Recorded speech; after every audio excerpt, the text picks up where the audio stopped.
Hello everyone, तो आज मैं इस वीडियो में एक्सप्लेन करने जा रही हूँ मार्शल मास्टर के एपिसोड नंबर 348 को। तो दोस्तों, अगर अभी तक आपने चैनल को सब्सक्राइब नहीं किया है तो देर क्यों कर रहे हैं, जल्दी से चैनल को सब्सक्राइब कर लीजिए और बेल आइकन को भी प्रेस कर लीजिए ताकि आप इस चैनल के सारे अपडेट से अप टू डेट रह पाएँ। तो जैसा कि हमने इसके पिछले एपिसोड में देख लिया था कि ब्लड डीमन सेक्ट के लोग उन सभी से ट्रेजर चुराने के लिए वहाँ पर आ चुके थे और यहाँ पर ब्लड डीमन सेक्ट का प्रिंस एक बैरियर बनाता है जिसके अंदर कोई भी टेलीपोर्टेशन मैजिक काम नहीं करता है, जिसका मतलब है कि चैन साओ भी इसके बाहर अब नहीं जा सकता। इसके बाद में यहाँ पर ब्लड डीमन सेक्ट के मास्टर की एंट्री दिखाई जाती है, जो यहाँ पर आते ही अपने मैजिक से एक सर्पेंट को समन कर लेता है और ये देखने के बाद में चैन साओ भी उससे फाइट करने के लिए सीरियस हो जाता है। और अब देखते हैं उसके आगे। तो आज के एपिसोड की शुरुआत में हम देखते हैं कि 7 डायनेस्टी का मास्टर बाकियों से कहता है कि ये बंदा एक मिडिल रैंक का मार्शल किंग है, इसीलिए अगर हम सब मिलकर एक साथ इस पर हमला कर देते हैं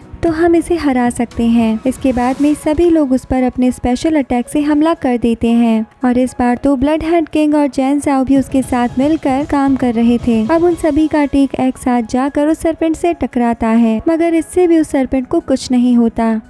क्योंकि मोलाओ ने उसकी पावर को बढ़ा दिया था, जिसकी वजह से यहाँ पे एक एनर्जी ब्लास्ट भी होता है। लेकिन फिर चैन साओ के स्वॉर्ड अटैक की वजह से वो सरपेंट वहीं पर खत्म हो जाता है, जिसके बाद में वो प्रिंस ये चैन लैंग से कहता है तुम जाकर चैन साओ को संभालो और मैं जाता हूँ उस एंशिएंट ट्रेजर को हासिल करने। इसके बाद हम देखते हैं कि प्रिंस वहाँ पर जाके कल्टीवेशन करके उस डिमोनिक पॉट को रिफाइन करने लगता है, जिसको देखने के बाद में 7 डायनेस्टी के मास्टर कहते हैं कि ये लड़का तो बस एक हाफ स्टेप मार्शल किंग है, इसके बावजूद भी ये इसको रिफाइन कैसे कर पा रहा है। तभी चैन साओ वहाँ पर चिल्लाकर कहता है कि इसके रिफाइनिंग कंप्लीट मत होने देना। इसके बाद में वो खुद अपनी तलवार लेकर उस पर अटैक करने के लिए आगे बढ़ता है, मगर ये चीज ये लैंग चैंग देख लेता है और फिर वो भी चैन साओ के ऊपर हमला करने के लिए आगे बढ़ता है, मगर वक्त रहते चैन साओ अपने आर्मर को एक्टिवेट कर लेता है, जिसकी वजह से वो उसके अटैक से बच जाता है। इसके बाद में वो अपनी तलवार से उस पर काउंटर अटैक कर देता है, जिससे ये लैंग चैंग को काफी डैमेज होता है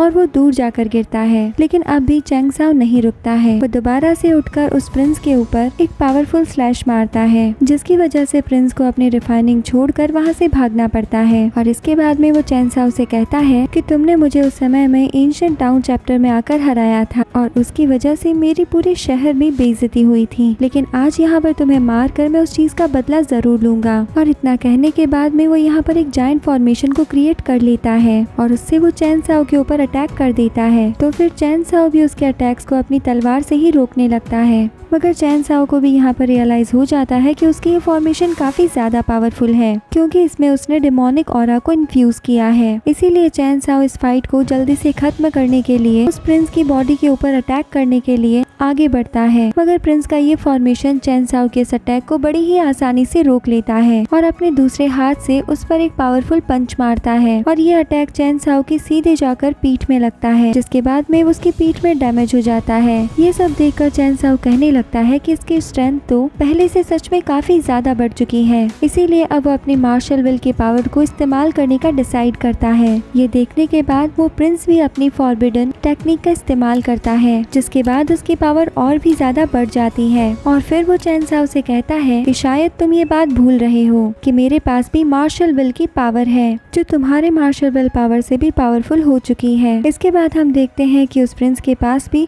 थ्रेटनिंग वाली मार्शल विल है, इसीलिए वो अपनी जायंट फॉर्मेशन से एक लाइटनिंग अटैक करता है। तो उसके अटैक को चैन साओ अपनी तलवार से रोकने की कोशिश करता है। अब यहाँ पर वो प्रिंस अपने डिमोनिक एनर्जी का इस्तेमाल करके चैन साओ की बॉडी को पैरालाइज कर देता है और उसकी सोल को भी हिप्नोटाइज करने की कोशिश करता है, लेकिन चैन साओ वक्त रहते अपनी सोल पर काबू कर लेता है और उसे अपनी बॉडी से निकाल कर वहाँ के पूरे एरिया को एनालाइज करता है। और क्योंकि यहाँ पर चैन साओ अपनी फॉरबिडन आई का इस्तेमाल कर रहा था, तो उसे पता चल जाता है कि प्रिंस की बॉडी में असली पावर का सोर्स कहाँ है। इसके बाद में वो तुरंत ही मल्टी सोल फॉर्मेशन को एक्टिवेट कर लेता है और उससे वो प्रिंस की जायंट फॉर्मेशन पर अटैक कर देता है और चैन साओ का ये अटैक सक्सेसफुल रहता है, क्योंकि इससे वो प्रिंस के जायंट फॉर्मेशन को डिस्ट्रॉय कर देता है। इससे उस प्रिंस का गुस्सा आउट ऑफ कंट्रोल हो जाता है। इसके बाद में वो सीधा ही चैन साओ के ऊपर डायरेक्ट अटैक करने की कोशिश करता है, जिसके बाद हम इन दोनों के बीच में कॉम्बैट फाइट देखते हैं। और यहाँ पर प्रिंस चैन साओ की तलवार का सामना अपने हाथ से ही कर रहा था और यहाँ पर मौजूद सभी लोग इस फाइट को देखकर काफी हैरान हो जाते हैं, क्योंकि वो लोग काफी तेजी से फाइट कर रहे थे। और बात करें ब्लड डीमन सेक्ट के मास्टर की, तो अब वो अपने सरपेंट फॉर्मेशन से वहाँ पर 7 डायनेस्टी के मास्टर्स के ऊपर अटैक कर देता है और सबसे पहले वो यहाँ पर विंग मास्टर को पकड़ लेता है और हंसते हुए उसकी बॉडी को पूरी तरह से पॉइजन से डिस्ट्रॉय कर देता है। और ये चीज देखने के बाद सभी लोग काफी ज्यादा हैरान हो जाते हैं। तभी ब्लड हेड किंग मोलाओ से कहता है कि जिस तरह से तुम यहाँ पर 7 डायनेस्टी के मास्टर्स को मार रहे हो, तो क्या उसके बाद में तुम्हें ये नहीं लगता कि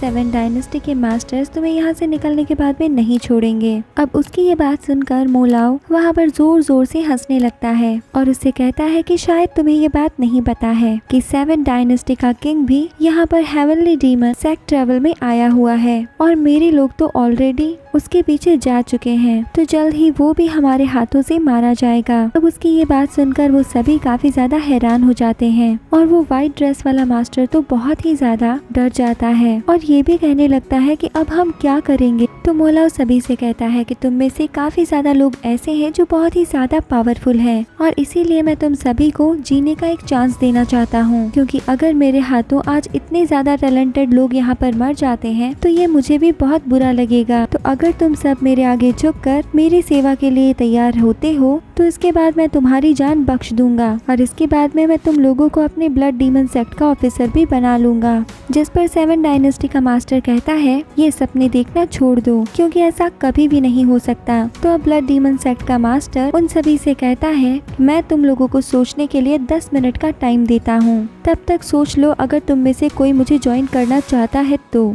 वरना मैं तुम सबको मार डालूंगा। फिर बाद में अपनी मौत के लिए मुझे तुम लोग ब्लेम मत करना, क्योंकि मैंने तो इस चीज़ की वार्निंग तुम सभी को पहले दे दी है। और दोस्तों इसी के साथ आज का हमारा ये एपिसोड यहाँ पर एंड हो जाता है। तो अगर आपको ये एक्सप्लेनेशन पसंद आया है तो वीडियो को लाइक और शेयर ज़रूर कीजिएगा। साथ ही में अगर कोई कमी रह गई है तो हमें कमेंट सेक्शन में कमेंट करके भी ज़रूर बताइएगा। तो दोस्तों मिलते हैं नेक्स्ट एपिसोड के साथ नेक्स्ट वीडियो में। तब तक के लिए bye bye, take care and thank you.